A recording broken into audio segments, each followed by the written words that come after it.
Hello everyone, my name is Ice37, and today I'll be showcasing my Rivulet story speedrun of Rain World. Specifically, this will be a submission video for Games Done Quick. Additionally, I'll have Fletcher here helping me out with commentary, and the timer will start here when the circle fills.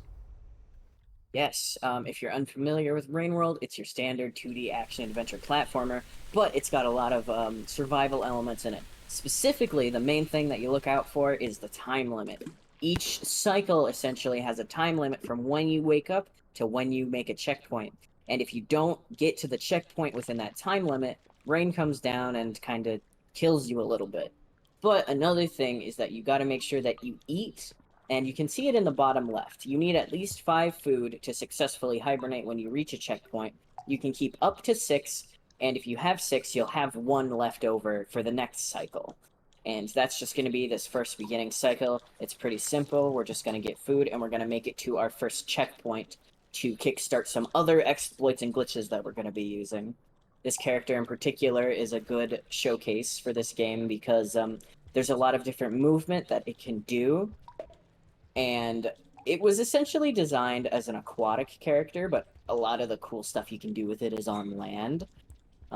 But right now, we're just, like I said, going through the basic first cycle, getting to a shelter, and setting up some other exploits to make the game a little bit easier on us.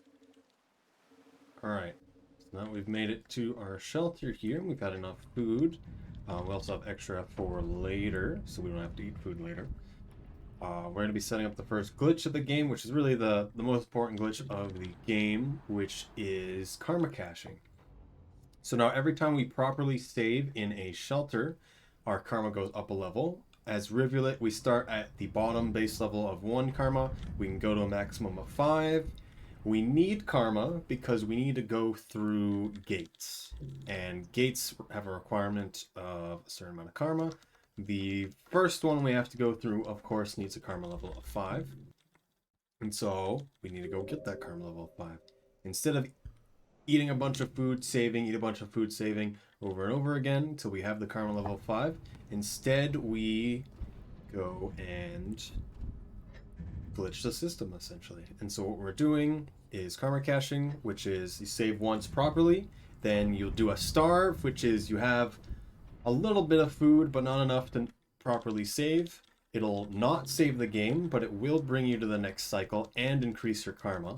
But if you quit out within 30 seconds of that starve cycle, you'll keep the karma increase, but it'll send you back to the last proper save, which means you still have the karma. You can starve again, and you keep doing that till you get up to the karma level you want. In this case, karma level 5, so we can go through the gate we want, and then we can go on with the game. One of the things to state, bottom left, all the little small dots around the solid circle and the symbol, those are how long a cycle is. As kind of said before, our cycle isn't very long when we're playing as Rivulet, and so each one of those represents 20 seconds. And we're going to be going fairly far in this first cycle here, first proper cycle here as Rivulet. We're going to be going into a new area added in the Downpour DLC called the Gutter, which is part of Chimney Canopy. And then we're going to be going to the wall, which is connected to Chimney Canopy. Right. And then right now, we're hoping we're not going to run into scavengers. They're here. He only threw a warning shot, so that was good. That guy did not throw a warning shot, but he missed anyway. The thing about these guys is that they are very... Rivulet starts with a slightly negative reputation compared to a lot of the other characters in this game, so they can be kind of an issue when you encounter them here. But luckily, they're only really an issue in this starting area, and it's right at the start of the run, so if something happens, not too big of a deal. Now, so I need to step away for a second, but Okay. you got this part. So 1 second. There's these snails here. One of them stunned me, which normally they don't have that kind of time. Additionally, one of the things to talk about is some of the movement in this game. You saw me do something a little bit special there. Also, we're in a gate now. It's activating and loading the next area. I'm going to eat food that we have here so we can eat it while we're not losing time. And so when it comes to movement in this game, when it comes to other 2D platformers, generally when you're playing other 2D platformers, you're basically a glorified square with movement abilities. For Rain World, although you have your standard upright state that you can do a lot of different movement from, such as backflips, slides, pounces, and such, which is generally all input by doing essentially what is fighting game inputs, basically diagonal down when you're standing, and jump at the same time to do a slide. But for Rivulet, they have some options for other movement, and it's very important that they be in the on all fours state, or the basically the ragdoll state. Ooh, that's unfortunate. We're trying to do a ploink right now. I'm gonna try it one more time. There's ploinks and wall pounces. And so both of those require some level of you being... Did not mean to go back in there. The spider's pushing me around. You being in the all fours state. And so right before I hit the water, and for wall pounces right before I hit a wall, I need to be in a all fours state. So right before both of those, I tap down, and I spam jump for the ploink. For the wall pounce, tap down right before I hit the wall, then I press jump while holding into the wall to do the wall jump. And both are very important. Also, when it comes to creatures like that cyan lizard, generally he isn't here. As it comes to runs for any runs in this game, all creature spawns are consistent, but their behavior is not, whether it comes from their personality or random choices that they choose for movement. And I am back, and wow! That was an interesting one. You can combo the wall pounces as well, if you time it right. It is pretty hard because you do move quite fast. I don't like doing the second one there, because it seems to bounce you off the ceiling, but this is the important one. So now we're making it up to the top of Chimney Canopy here. Kind of said before, when it comes to this cycle, we do want to be fast. Otherwise, the rain can be a problem. Although that's not really an issue, especially when we're speedrunners. I always just like that you always kind of get there at the exact same time. And it's right at the end. It allows people to see kind of what the end of a cycle looks like and how the screen gets darker. So that'll be right about now. You start to hear the rumbling. We just gotta make it through these next rooms before the rain comes. Generally, when it comes to a lot of other runs in this game, rain isn't a factor whatsoever, but it'll be a factor in two cases for this run, that being this cycle and the last cycle that we run.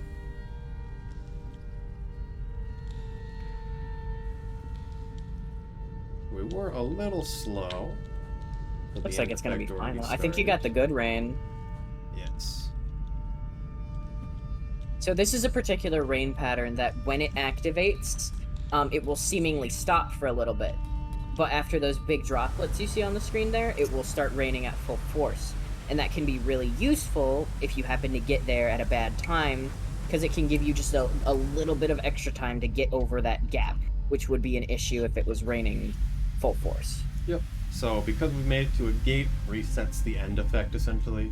Generally, we like to be here a little bit faster than I did, so we don't even see it at all. But I wanted to show off the ploink correctly. That's always fun to show. You can ploink it. Ploinkers. Alright, so now we're saved again. Now we're going to be in the Underhang. The Underhang's a very interesting place.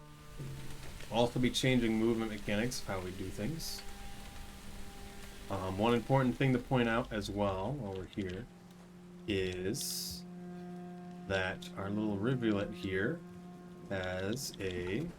make sure I get that correctly. But our little rivulet here has a bow tie and a monocle, which is added by using a mod called Dress My Slugcat, We allow that mod and a few others when it comes to speedrunning this game, just to make it a bit more interesting. Specifically, the other mods we allow are the input display, which you can see in the bottom left there. There's the blue one, which is just your general input display, shows your movements and how you're inputting them. And the red one is what we call the fast roll button. You can initiate a fast roll specifically on controller by inputting a direction on the analog stick. And it's a bit harder to pull off than a normal roll, especially on keyboard where you can't do analog or very like slight diagonal inputs. So it just kind of makes it so that keyboard players and controller players are on the same playing field. Additionally, we're in the Underhang now, which means we're using this grapple bug we picked up to be able to be doing grapple movement. So when it comes to grapple, they have 2 firing modes, which is you holding straight up, which would be an auto aim to always hit whatever's above you, or holding straight left or right to do an angle that'll get you some momentum. Additionally, anything that's blue, well, most things that are blue will kill you. And if the bottom of the screen has a black or gray gradient, that means if you fall off of it, you will die. Just want to set this up. There we go. And there are also those big black creatures that have blue tentacles coming off of them. They are usually kind of an issue in this area. However, they are blind, so they can only tell where you are either if you make noise or they manage to touch you. Yep, that's the only one that can really be in the way. He decided to be in a really good spot today. That's good, but we're very used to that guy being in a very bad spot. Even if he was in a bad spot, wouldn't have been too bad. I picked up anything but the food. Some food here. And we're going to be heading into another area. No more grapple. No more grapple time. This area will change mechanics again. We'll be doing a bit of movement, but picking up some food. We're also going to be eating a very particular food in just a second that have a special ability to it, which we'll talk about. Another thing to mention is that when we are in this region that we're about to go into, the rain is no longer a factor. You don't have any sort of time limit on you. Alright. It's only present in a few locations, specifically those that are above the clouds. So, spoil it here so we can talk about it. This area is all about zero gravity movement. Well, kinda. So it has cycles that turn on and off. How long it's on, or how long it's off is both random. But we can hear the audio cue when it turns on and off, the 0G. I hope I keep the 0G a little bit longer. Load up here. Nice.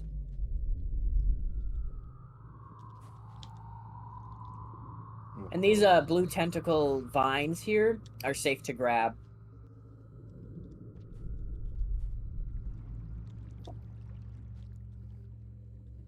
A little annoying it turned on right then.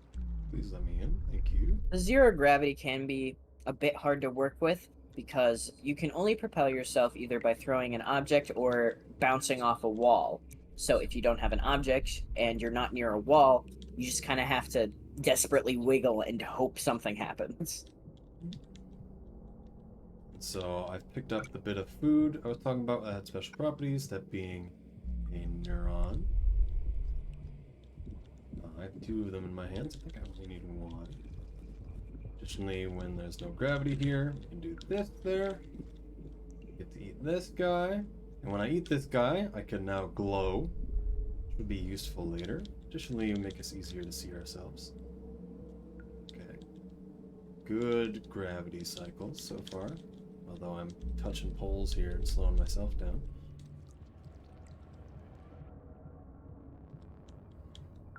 When gravity is not, well, zero gravity, usually only an up input will make it so that you grab a pole. But because, you know, it would be kind of annoying if you had to only hit up when you were going horizontally, they make it so basically if you're holding any direction while going towards a pole, you will grab onto it.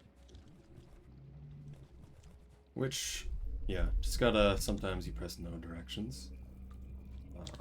Very good Nice. cycles here. Also, with these giant things, these big blue microwaves, when the zero grav is on, they are on as well. Call them the slug zappers. For reasons you can probably guess. And just in case you were getting bored, the mechanics are about to change again. Okay, didn't do that quite as right as I was hoping. Little tight gap here. Come on, Rivulet, you can do it. Turned off anyway.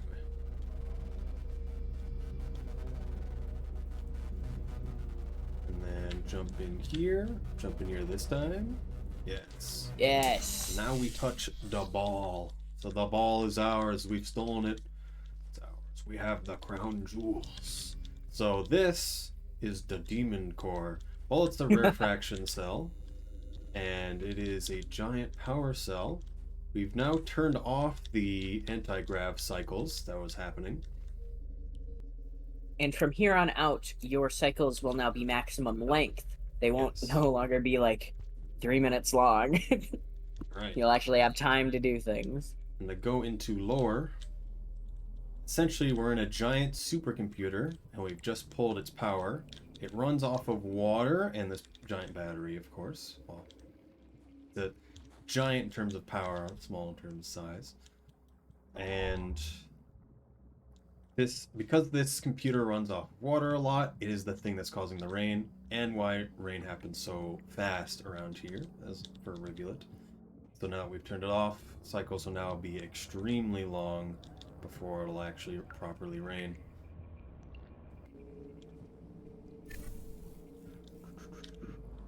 Okay, wrong side. Ooh. And then for lore on this, effectively this giant superstructure, the iterator, essentially, supercomputer, his name is 5 Pebbles. He decided one day he would try to solve a big problem without consulting his senior.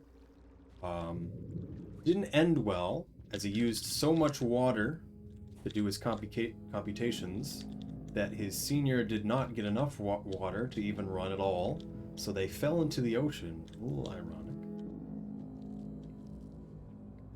And well, Pebbles here accidentally created a super cancer, which is this blue stuff. So Pebbles essentially asks us to take his giant ball, take his giant power cell ball here, and bring it over to Looks to the Moon so we can repower her stuff. Which will make him slowly die, but she'll be able to be reactivated again, but that's what he wants. However, we're not going to talk to him whatsoever. We are going to meet Moon at the end of the run, though. We did used to meet 5 Pebbles in the run before the route got changed, and it was very funny because you have to throw things at his face so he'll stop talking. Yes. Which normally, if you played as any other slug cat, you would die instantly if you hit him with anything. But it's funny that it's actually a good idea to hit him as a Rivulet. And so, when it comes to these supercomputers, they're giant squares in the sky, essentially. We entered from a sky bridge on the left side of this iterator can. And currently we have gone underneath the giant square and have entered from the middle. And now we're going to be going off to the right and going down one of the legs that hold up this giant square.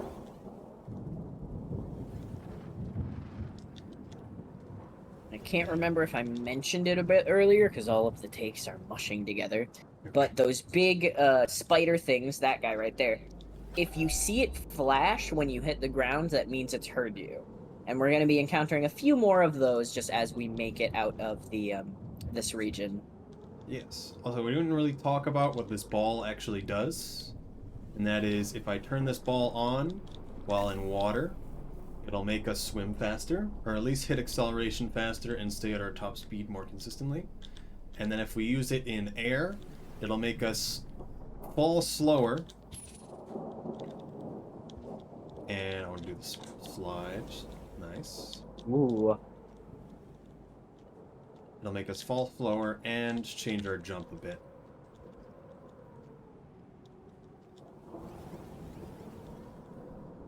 This guy Yep, here no can be matter a how many problem. times you do it, it's very, very anxiety-inducing to watch this. Yes, just gotta watch out for that guy. He can move quite a ways around.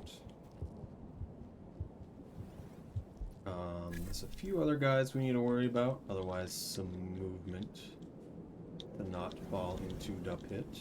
Is that rot on that platform to the left there? What's that about? I don't know. You don't go over there. It's not real. Yeah. All right. So now we made it to the actual leg. We're gonna fall. And we got another big fall in a little bit, but now we're gonna be back inside the structure a bit. There's gonna be two of these big guys. Oh. It's an interesting bit of movement from that guy. He like jellyfish attacked me.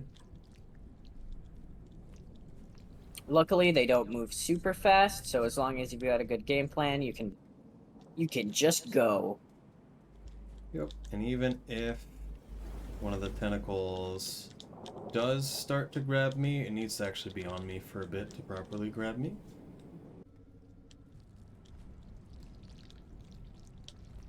I forgot how many there actually are in here. Okay. Oh no. That was a good one. So because of where it was, I wanted to really slingshot to the left real quick. And so getting a little stun from a fall there isn't too bad. Alright, so now we've gone down and we're off the superstructure, which means we're down in memory crypts, which is underneath the giant can. So because we're so far into the... So thank you for the follow, Litter 9000. Because we are so far into the timeline, Pebbles has degraded quite a lot from his blue cancer. And essentially, we are right Yes. under where he would be, so a lot of his stuff kind of fell down. So down here, there didn't used to be any blue stuff, but now there's giant pieces of his structure, like here, that have completely It also fallen did down. not have any sort of water as well. Okay, that's a little weird. I find it interesting if there's water. The orange... Yep. I just want to make sure I deal with this correctly. So the orange lizards, unlike a lot of the other lizards, are pack hunters, and they have a sort of telepathic communication. So if one of them sees you, they'll all know where you are, and Yep. they'll be able to like corner you. I don't know where the other two that were supposed to be there, because I was waiting for them to show up. But they did not show Could they have up. walked into the rot? And they might have, but I don't know them to do that. This jump is interesting. That Go guy cannot down there. move. He is programmed to stick near that wall at all times, so he can't kill you unless you're very close to him, that he can reach you from where he's at. Got some more orange guys. They're technically yellow guys, but I mean, look at that. Look at that guy. Just ignore the other two that are very clearly yellow. Yes. That man got caught by the rock. Oh no. That was so sad. Alright. We are now This little going bit into of water Spider World. is very annoying because I can't do any slides in it. So, big thing about having this glow here, although now allows us to see in some of the dark areas. We don't really need that. But there's one spot that there's a bunch of small spiders that can all combine together. And those guys do have a chance to just simply decide they're all going to immediately be together and try to kill you. But if because we're glowing, they're scared it of makes us. it a little less likely. Yes.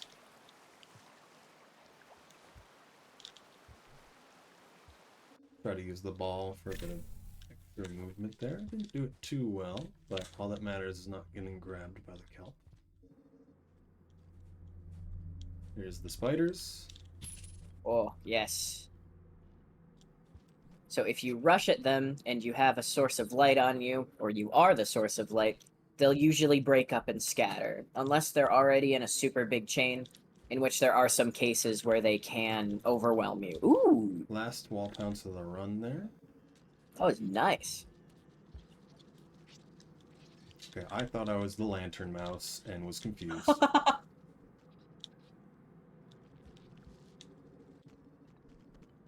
Aha! scavengers. It's rare to see them here.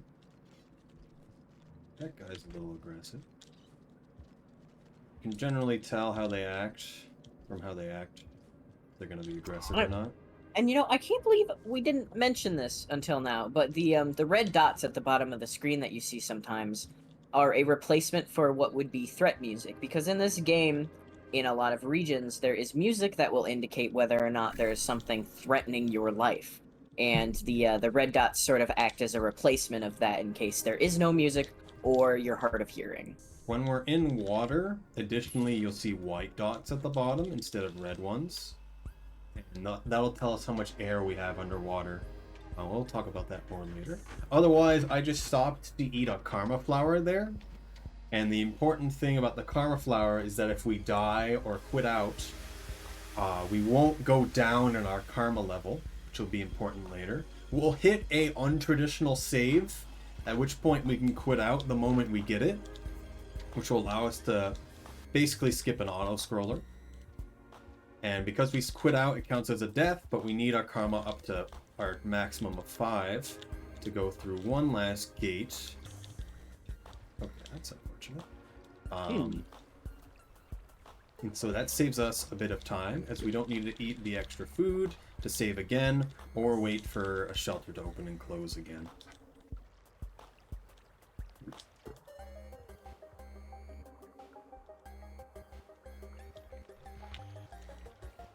Yes, we are about to enter essentially the last big region of this run, and it is big. It is the biggest region in the entire game with Downpour included. It's ginormous. There's some weird things happening with movement.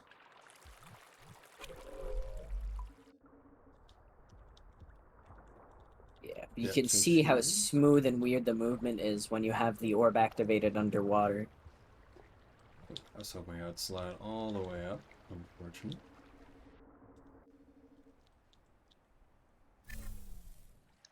Whee! Okay, got that dive that time.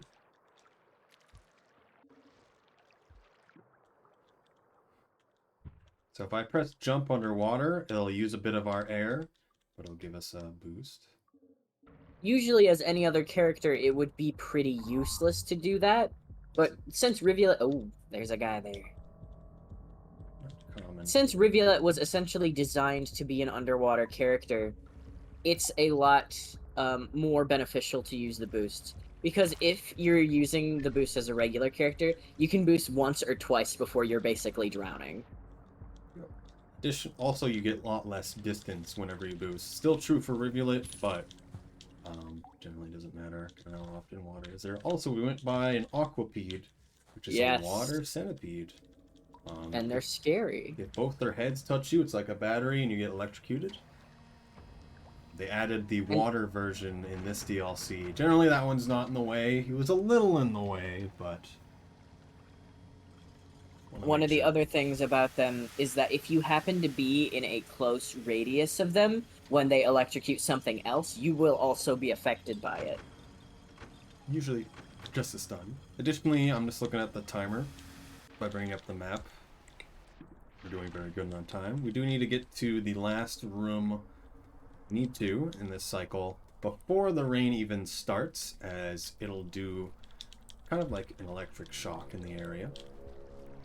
It'll kill you if it is raining. I have no idea how you're meant to do that room. I haven't found a way to not get stunned when you drop down. If you drop down and you input a roll, the moment you touch the ground, you won't get stunned. But setting it up can be annoying, especially with uneven terrain. So we're going to be taking a this shortcut. region is mainly completely underwater. You can come here as other characters, though. It is a lot harder, and it requires careful positioning, usage of breath, and other items that increase your lung capacity. We're going to be taking basically a shortcut. There, when it comes to pipes in this place, or just in the game in general, Ooh. that's a jellyfish. They're clearly marked and what they are, but there are a few that aren't marked at all. We're going to be going through one of those, which is this one. Got that perfectly. Very nice. Also, do you want to talk about why, like, how Moon is called the heart and stuff? Yes, I do. So this is just kind of a cool little. It's not even really relevant to the canon. I mean, it kind of is, but not in like a literal way. But the way that Five Pebbles and Moon as regions were developed, were in reference to a brain and a heart, respectively. Five Pebbles was designed to be like a nervous system leading up to the brain, and Looks to the Moon was designed to be the circulatory system leading to the heart, which is where the ending region of this game is. I see you're having an eel moment. Ooh. That was scary. Okay, so that eel is the worst thing that can happen. Is he can go in a very, very wide range of this area because it's taken a very long time till we get here, from where he initially spawns. That could have ended very poorly, but we made it just in time. But yeah, the resemblance between the brain and the heart is really just sort of a figurative thing. Five Pebbles is, as a character, mainly ruled by his sort of own logic and wanting to figure things out. And Moon is generally considered a very emotional character. So it's just a neat little detail on how the regions were designed to actually reflect the personalities of the characters. Oh, goodness. There's one of those aquapedes.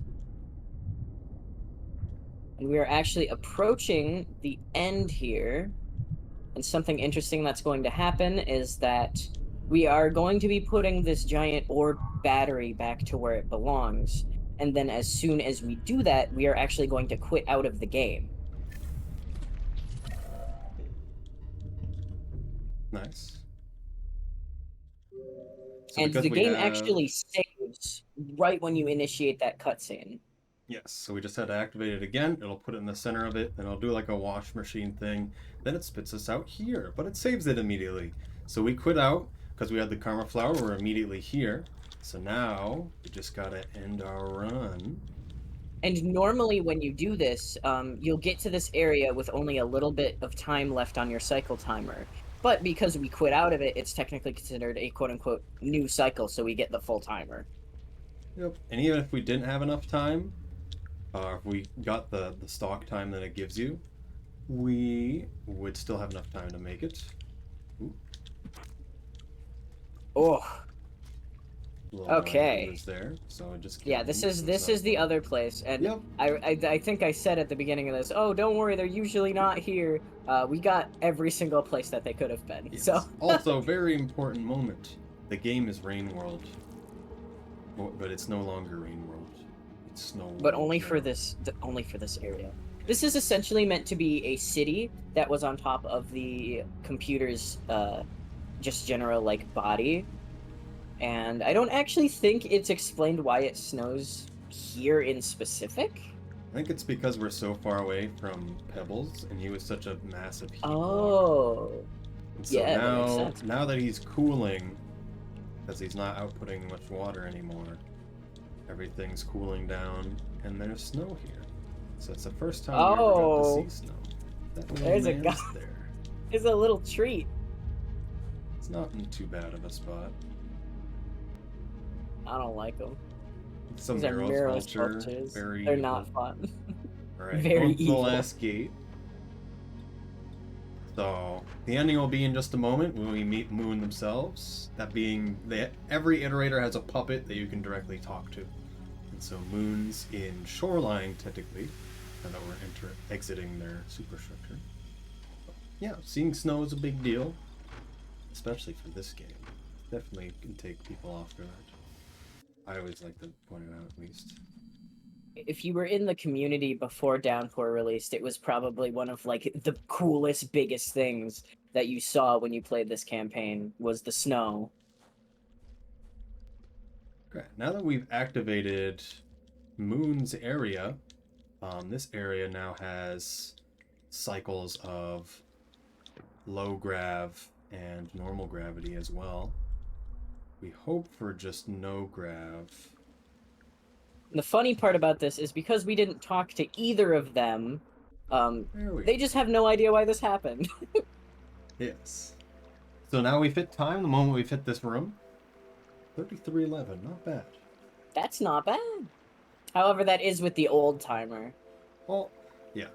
There is some problems with the in-game timer, but that's pretty much what I expected to get for this run anyway. We are currently testing a fix for this timer because it doesn't calculate certain cycles properly in points. So sometimes it'll mess up, so we just use real time and try to compensate. Also, yes, thank you all in the chat that's been watching this attempt as well. We're gonna watch the rest of the cutscene here, as when it comes to the estimate, I'm gonna try to include cutscene as well. Although in the event we need to cut that in case issues happen, that'll of course happen. But we'll Evo is asking consider. when Moon breakdances on our body. Do you want to explain that? we'll explain one thing, and that I'm gonna add an incentive for this run particularly, which is when we put the ball in its location, and then we quit out, and we had the karma flower where it didn't matter that we quit out, and then we immediately were in the other part of Bitter Area where it snowed. If we don't quit out, and instead just let the whole cutscene play out, and then we just have a minute and a half to get here from that water tunnel. When we get here, it will start raining, and that'll cause us to die in this room. And then because of the torrential rain, it'll cause Moon here to break dance on our body, telling us how good a job we did while we are dead. And then she's just talking to us like a crazy cat lady. And I think it's hilarious. It also, all of these rooms it's about to show us are actually rendered in game. And it'll show all of these rooms as it is when it is raining. And so for some of these rooms, instead of raining, it has nighttime. So it shows that as well, which is always a fun thing to point out. It's a neat detail. I find it cool that it loads other regions quite fine. Do you think if a creature wandered in here, it would show the creature? I don't know. I don't think it would allow it to show up because it basically just loaded the region. Oh, yeah, probably not. And then it freezes everything when the broadcast goes through. Yep. All right. We're going to let this play through, but thank you for considering this run for Games Done Quick. I think that's pretty much everything that we have to say. But also thank you, Fletcher, for helping out. I'm happy to do it. The commentary.